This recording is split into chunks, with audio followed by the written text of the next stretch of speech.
I'd like to welcome you to the Inner Peace Masterclass, and my name's Julie Cairnes. I'm a life mastery and conscious creation coach, and today I have with me the wonderful David Essel, who is known as one of the world's leading experts in the positive thinking movement. He's also been lauded in Psychology Today as one of the foremost relationship experts. David began his career in working with elite athletes, I believe, in the fitness and health industry, and there seemed to be a natural progression through to working with people into their relationship issues. He then worked deeply with people on anxiety, depression, trauma, worked with very profound intimacy issues, and believes that codependency is one of the worst addictions known to mankind.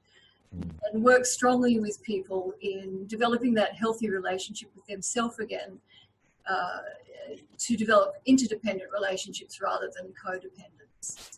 So David is also the author of a number of books, and where I'd like to start today is to welcome you to the Inner Peace Masterclass. David, welcome. Julie, great to be with you. And it's always wonderful through technology that I can be in Florida and you can be in Australia and we can be rocking this together. I just love that, Julie. It's amazing, isn't it? I know. It sounds like our weather is not so different. And so I wanted to talk to you today to start off with about the very first book, I believe it was your first book, was Phoenix Soul.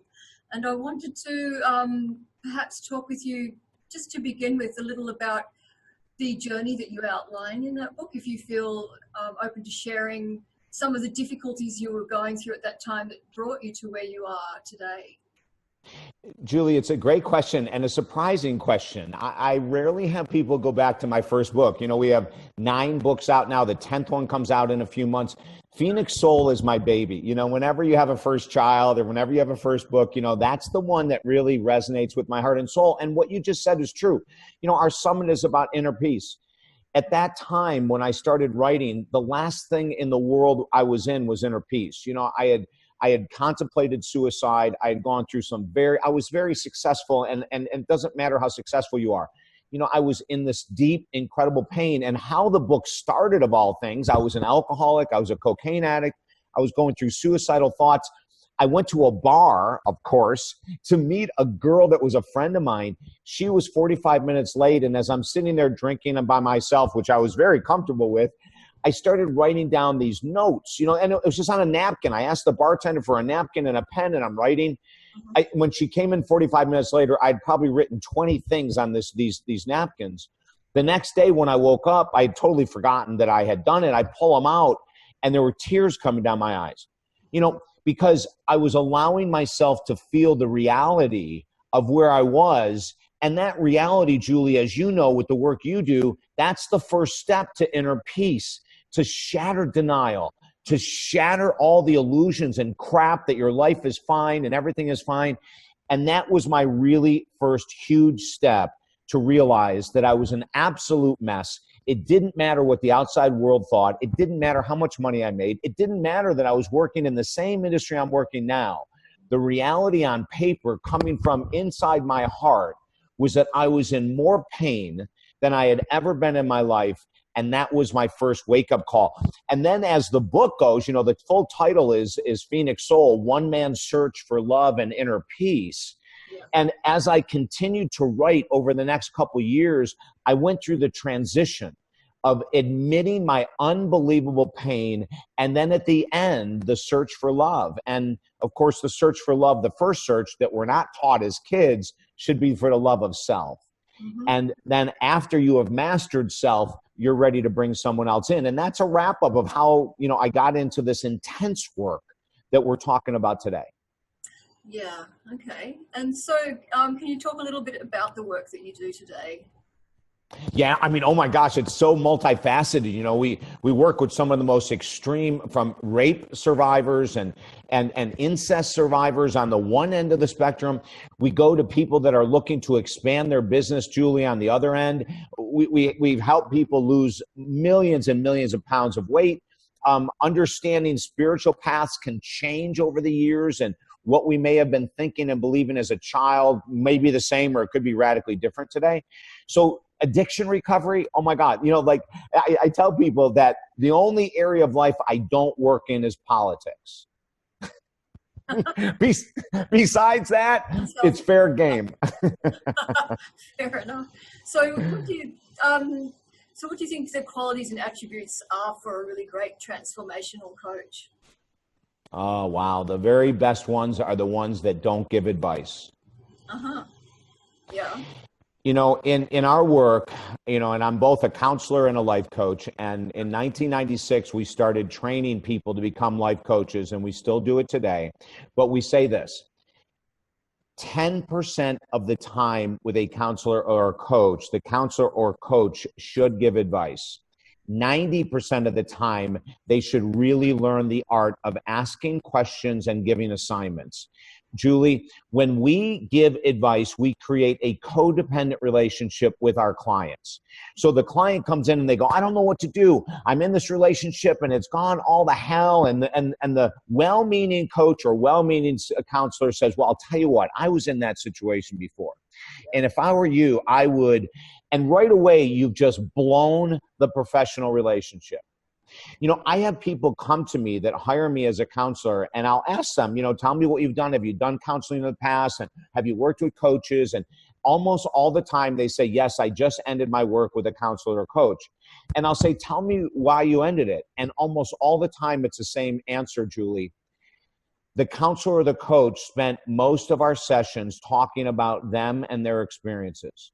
Interesting. I was going to ask you about that because there is a training component for people to self-disclose to a degree as a way to help people identify. It's a very delicate area because it often means that then the counselor is getting their needs met rather than the client getting their needs met of having the space held for them purely. Oh, absolutely. And in our programs, we tell people for the first 12 months, never say a damn thing about you.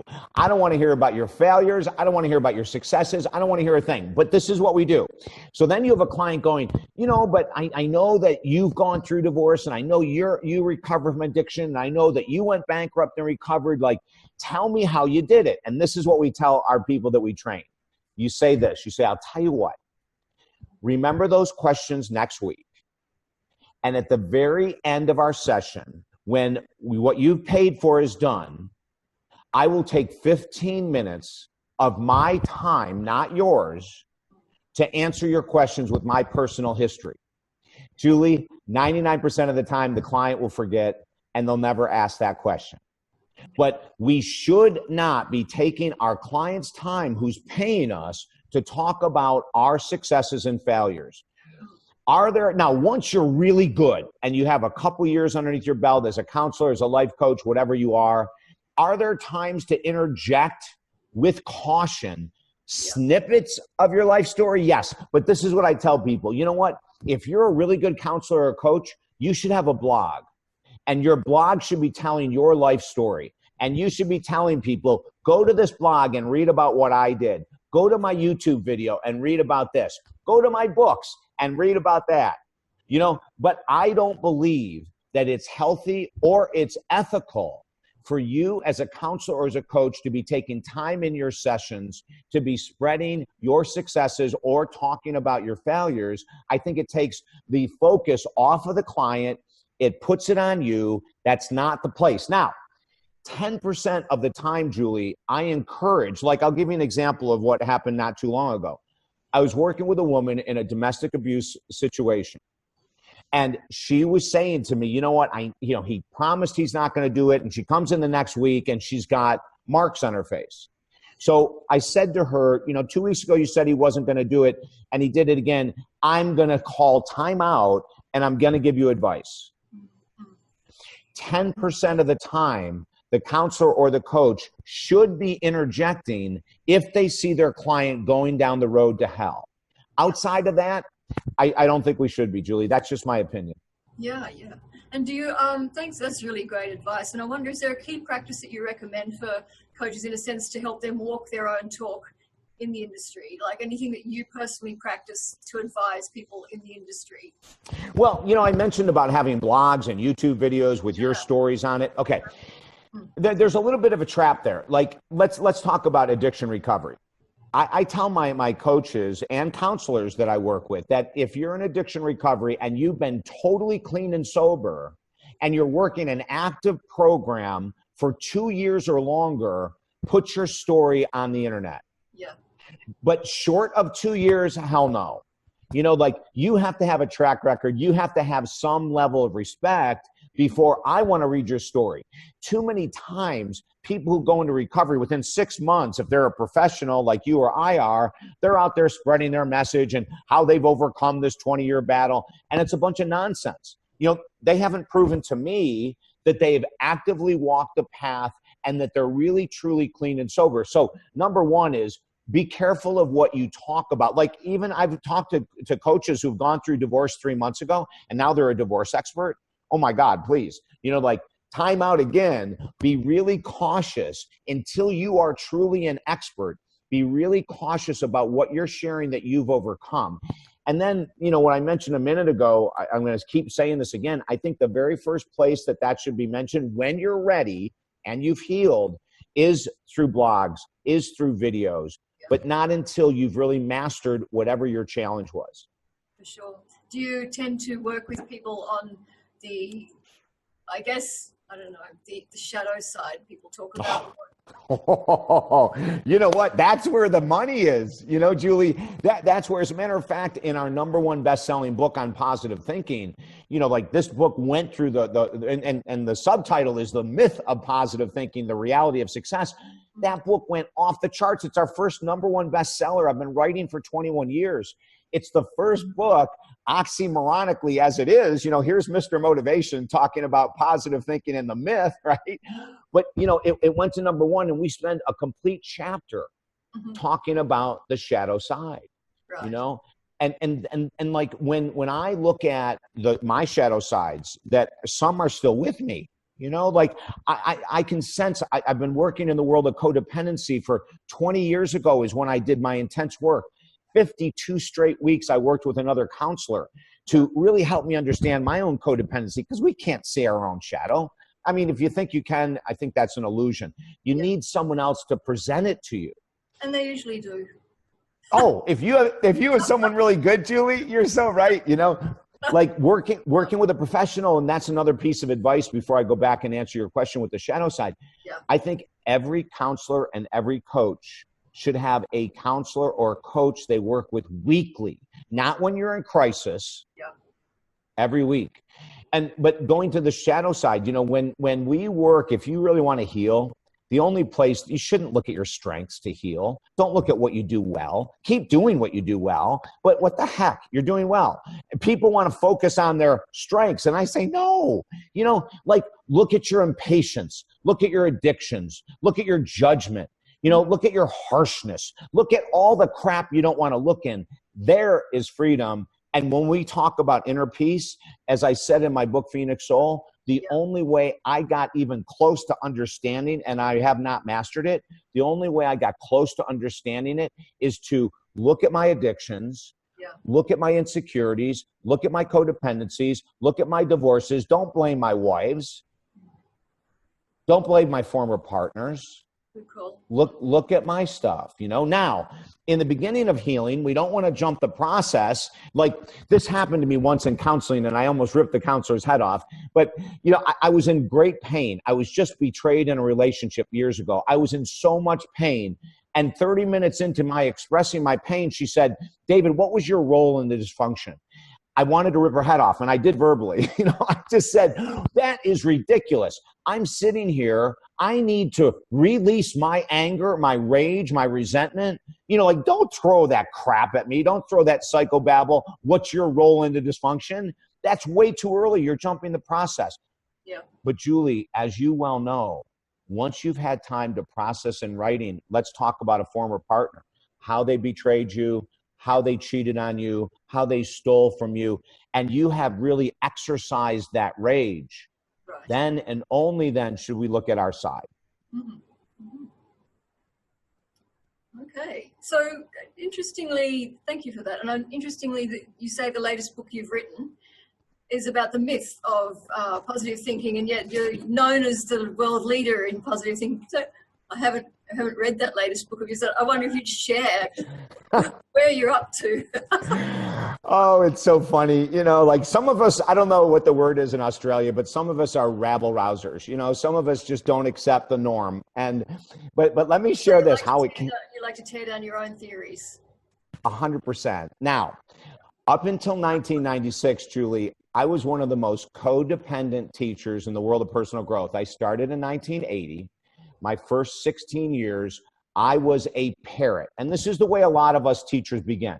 Right. You know, we find gurus, we find mentors, we repeat their crap. Whether it's real or not, it's work for us. It doesn't matter because they're more famous than us and we want to be well known and we want to make a difference. So we look at gurus and we just repeat their nonsense. I say nonsense in a joking way. You know, we're just parrots. We haven't lived it.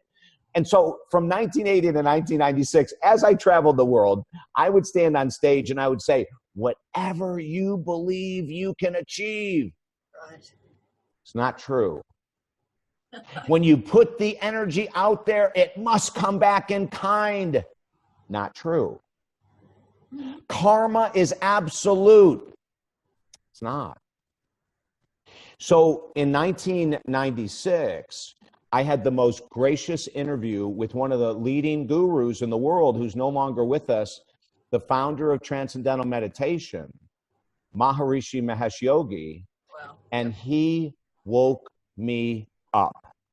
Julie, you know, for 25 years, I had mantras in the morning. I had affirmations. And I'll tell you what it is. And I tell the whole story in the book, but I'll tell you what my affirmation was. I am David Essel, a child of God, happy, healthy, and sober today. And every night after my last counseling session at 8 o'clock, I drank myself to sleep for over 25 years. Right. That proves positive thinking doesn't work. It proves affirmations don't work. Now, if someone were to say an affirmation about sobriety or about becoming a millionaire or whatever, and the next day it happened, that is called a miracle. That is not the power of your thoughts. That's not the power of anything. That's called a miracle. And more power to anyone that has miracles. But in 1996, Maharishi woke me up and he's going, okay, that affirmation worked really well for you. 25 years and you're still an alcoholic. And it was in that experience with him, and he did it in a very loving way. Yeah. In that experience, Julie, my whole life changed, my teachings changed, and I started going against the world, the common world of positive thinking. When I finally had reached this pinnacle of going, I've been teaching this crap forever. Affirmations are fun. Vision boards are a blast, but they're not doing what people say they do. We decided to write a book. Now, in the book, not only do I call myself out by saying I'm the one that was teaching this nonsense that isn't true, but I even share stories of people that I've interviewed, like Dr. Joe Vitale. Dr. Joe is one of the most famous people from The Secret. Of course, The Secret says, whatever you believe you can achieve, and throw your thoughts out there and crap must come back. And so I said to Dr. Joe on my radio show, I go, Dr. Joe, I have an interesting question for you. According to your story in The Secret, you were homeless and you became a multimillionaire by imagining money, right, checks coming in the mail. And I said, Dr. Joe, for me and my audience, you've got to tell us what you were saying, because I want checks to come in the mail without doing any work, just like you became a millionaire, Dr. Joe. And you know, you can imagine, he was laughing, I was laughing. And then he said, well, let me tell you what they left out. Right. Yes, I was homeless. Yes, I used affirmations. But for a number of years, I worked 7 days a week, 14 hours a day to become a millionaire, David Essel. The Secret didn't tell us that. Now, Julie, what's that? The missing link. That's right. Yeah. Hard work.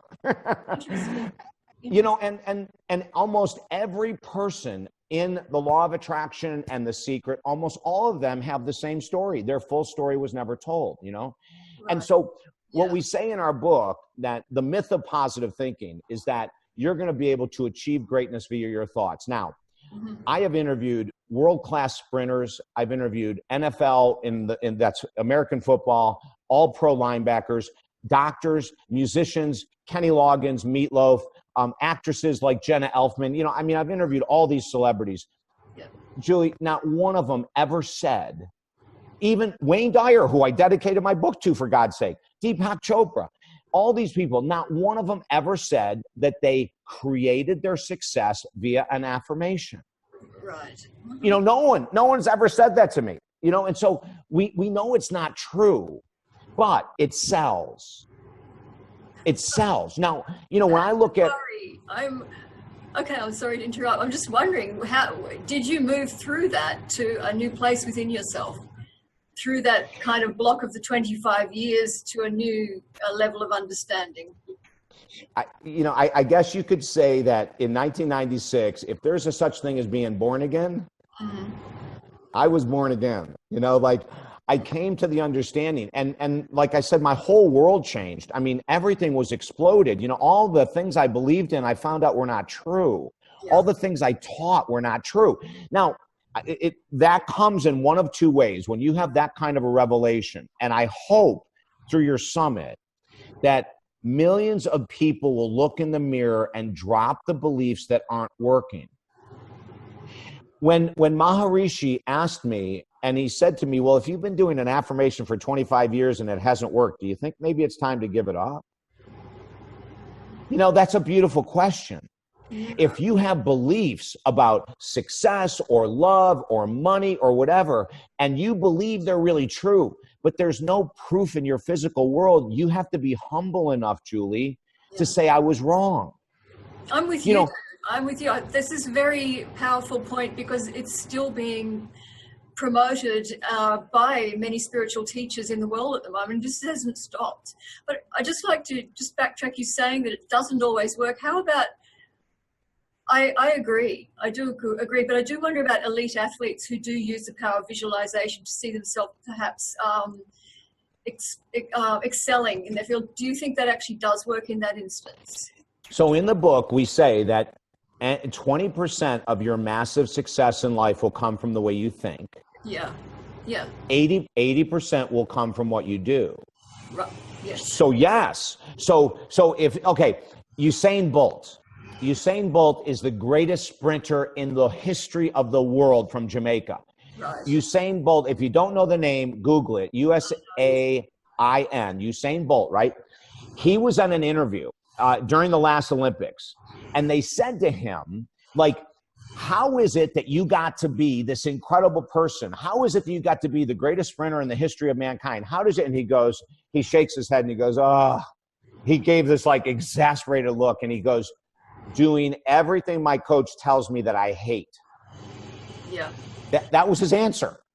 And then he went on to explain, you know, I hate mornings. He has me up early in the morning to do my first workout. I hate the gym.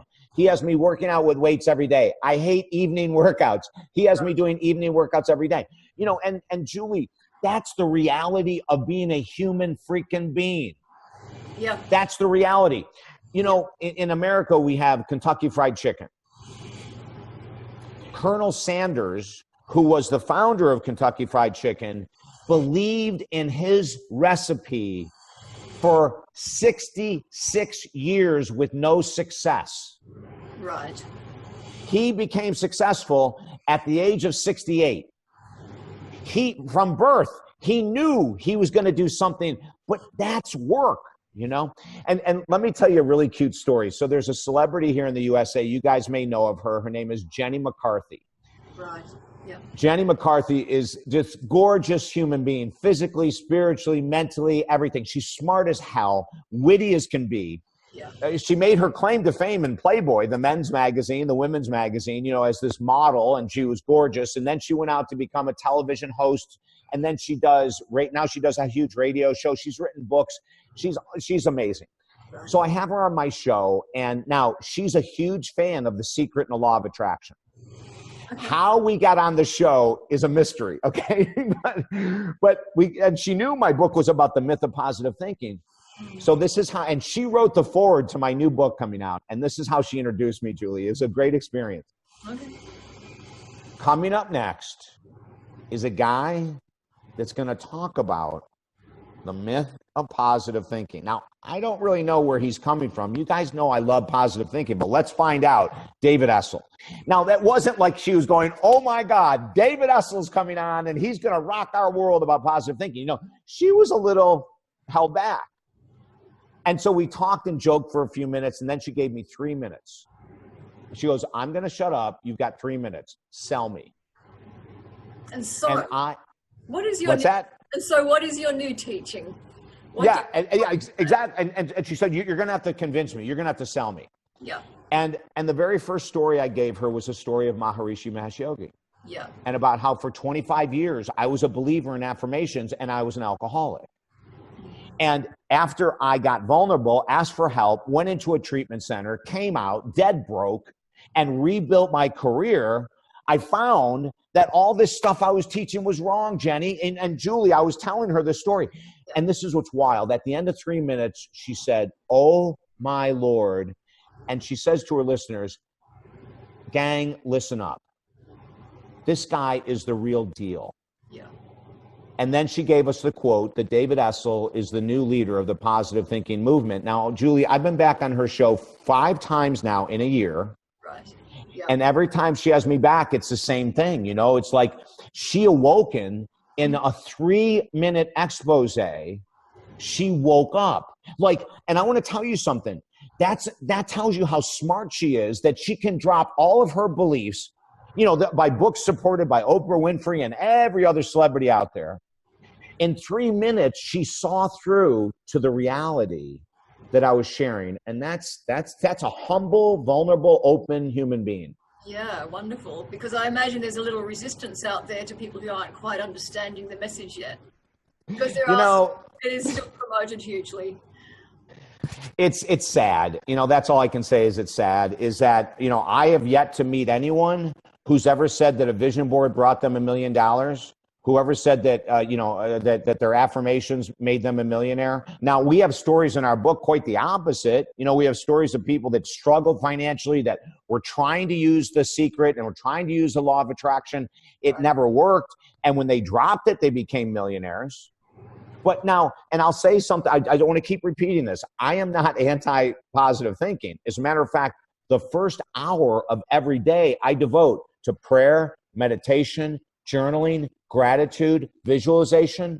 For the first 60 minutes of every day, I am 100% into this. But after that, I go and do what I don't want to do. And that's the secret to success. I hear you, yeah.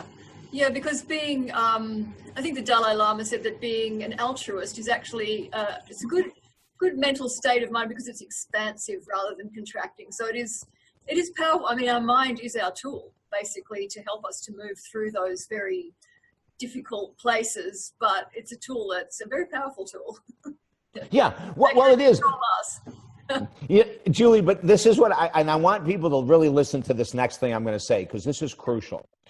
I love positive thinking. I think it's an advantage to have a positive attitude, you know, but I want to say this. Yeah. You don't have to believe that you can get sober. You don't have to believe you can lose weight. You don't have to believe you can find deep love. You don't have to believe you could ever love yourself completely as you are today. You don't have to ever believe that. You just have to do the work, and your belief will change because of your work. Yeah. Too many people will say that, well, I guess I'm not ready to get sober. I guess I'm not ready to lose. No one's freaking ready to lose weight. No one's ready to get sober. You know, I have never met anyone that needs to lose weight who is really ready. You know, but the people who are successful are those that do what they don't want to do. Yeah. And their mind will catch up to their belief. Their beliefs will change. They'll increase confidence, increase self-esteem when you go to the gym 6 days a week and you don't want to. Yeah. When you ask for help and hire someone to help you get sober when you don't want to. You don't have to want any of these things. You just have to do the work, and it will work for you. Yeah. And so how would you yourself define peace, inner peace? What would be your experience? You know, the most beautiful word that I think of is contentment. Right. Uh-huh. If you're, you know, and you know, people can be content. Listen. There's a very famous guy out of Australia without any arms and legs. Yeah. Maybe one of the most content people I've ever seen on screen. And I make that analogy because of the fact, and Nick is amazing. I mean, he's an amazing human being. But, inner peace is contentment. And too many times, myself included, Julie, I have not mastered everything. Yeah. Myself included, is that we are waiting to be content when something changes. And in that case, we may never be content and we may never find peace. Mm-hmm. Because it's really in this moment now. If you can find a way, to not accept that you can't change, but if you can find a way to go whole. Okay, let me give you an example of contentment. And in our new book, we teach people how to do affirmations the correct way.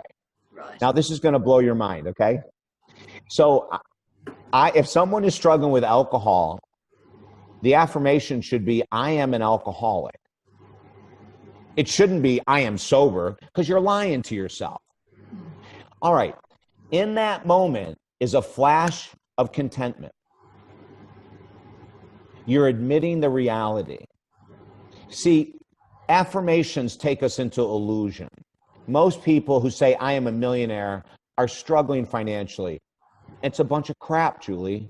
You can't be content when you're lying to yourself. Up with lipstick, go ahead. And pretend it's not there. But if you want to live in reality and be authentic, let's stop the nonsense of saying, I am a millionaire, I am sober, I am a size 8, when you're none of those things. Like, that's not realistic. And that's the whole point. Listen, the conversation you and I are having is going to piss some people off. Yeah. I don't mean to, but that's what happens when you're faced with truth. Like, if you're irritated with me right now, don't be irritated with Julie because she's awesome. Be irritated with me, okay? If you're irritated with me right now, what that says is, and please have an open mind and don't take this personally if you can. It just says is that you don't want to live in reality. And if you can admit that, it's like, how many years I said I wasn't an alcoholic? I was lying my butt off to myself. Okay, the 3 henchmen that will totally destroy inner peace and contentment. Number 1, justification of your current situation. Number 2, rationalization to not change. Number 3, denial that I have a role in my dysfunctional life. Those 3 things will destroy contentment and inner peace faster than anything. And so where would you say you are now, having come through those places? Would you say you have reached a place of contentment after being brutally honest with yourself? It's a great question. And let me be vulnerable with you right now, okay? So I have a business coach because I think every counselor and every coach should have a coach and a counselor. And I have a counselor. Yeah. And I'm working with a business coach. And of course, when you work with business coaches, you work with income and expenses and goals and all this kind of stuff. So I said to my business coach today, I said, I'm not feeling at peace with this striving for more money. It's just the truth. I'm not, I don't know what it is, but there's something inside that is not connecting with this weekly goal, monthly goal, annual goal, and thank God I have a phenomenal business coach that can hear me, Julie, because most business coaches would say, well, this is my expertise. So let's get back into setting that weekly goal and let's bring it up and bring it up. But, I have exceptional people in my life. And she said to me, how do you want to change this? And I said, I want to go from a financial end result to a life philosophy end result. I don't want to talk numbers anymore. I want to talk number of people positively affected. That's all I care about. The only thing I care about is lifting numbers of people and having faith that that's going to do whatever it's going to do for my income. Okay. So I just wrote this whole thing out today. It's fascinating that we're having this conversation tonight. I was reaching a lack of contentment, a lack of inner peace around the pressure to continue to increase my income. That was the God's honest truth.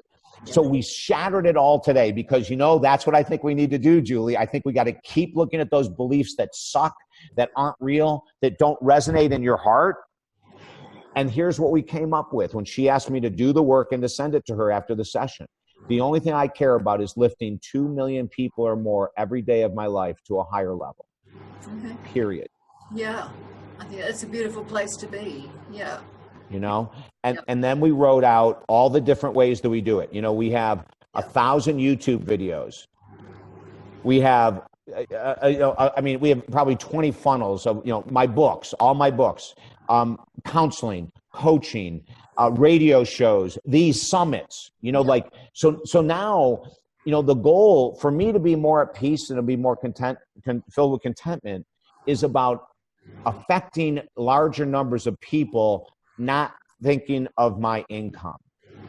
Now, that may not work for everyone, and it doesn't have to. Yeah, I think that's it's a beautiful place to be, because it takes you out of your own place of, self-obsession possibly, and giving back to the world. Yeah, and at some point, maybe not, at some point that will come back. But here's something, that I think we get a lot of time, and I teach financial courses, but I think a lot of times we miss the return and the validation because we're so focused on the money and how much we want to make to be happy, and we might miss the compliments. We might miss someone saying, wow, because of your coaching work, your counseling work, because of you as a massage therapist, a personal trainer, a nutritionist, because you as a financial person, you have lifted my self-esteem. Sometimes, Julie, if we're so focused on money, we throw that aside because we're waiting to see at the end of the week or the month or the year a validation through income. Mm-hmm. And there might be 1,000 other ways we're getting validated, Julie, that we miss. Yep. And that's a very good segue to the actual gift that you're offering to our viewers today. I wonder if you could just speak a little bit about that. Okay. So when we talk about financial freedom, the number one thing that we teach everyone that we take through our financial freedom course is financial freedom. The end result should be emotional freedom around money. Yes. That's what it should be. I'm not talking about numbers. I'm talking about the feeling that when an expense comes up, it's effortlessly taken care of. And a really quick, do I have time for a really quick story? I think so. We could do. Okay, really quick. So I worked with this woman and we helped her increase her income, and she got to a place where that she was emotionally free. Yeah. She got an unexpected medical bill. She walked into the doctor's office, didn't know anything was wrong. She had to have an emergency thing done. It was $5,000. The doctor sat there and said, I've got to do it right now. She pulled out her checkbook, wrote a check for $5,000 and handed it to her. She walked out after the procedure 2 days later, called me screamingly happy. She had never been emotionally free with money. Now, one of the ways she got there, Julie, was because we cut her expenses by 50%. When you cut your expenses, your income already increases in value.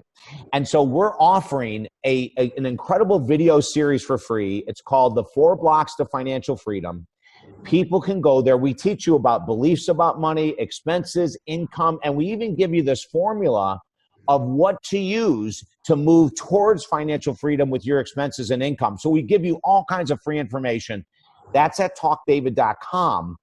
And the tie-in for our summit that you are hosting so beautifully today is the fact that emotional freedom is contentment and inner peace. Yeah. And we have a product to help you move towards contentment and inner peace that happens to be about money, but it's not just about increasing your income. And that's the gift that you're going to get.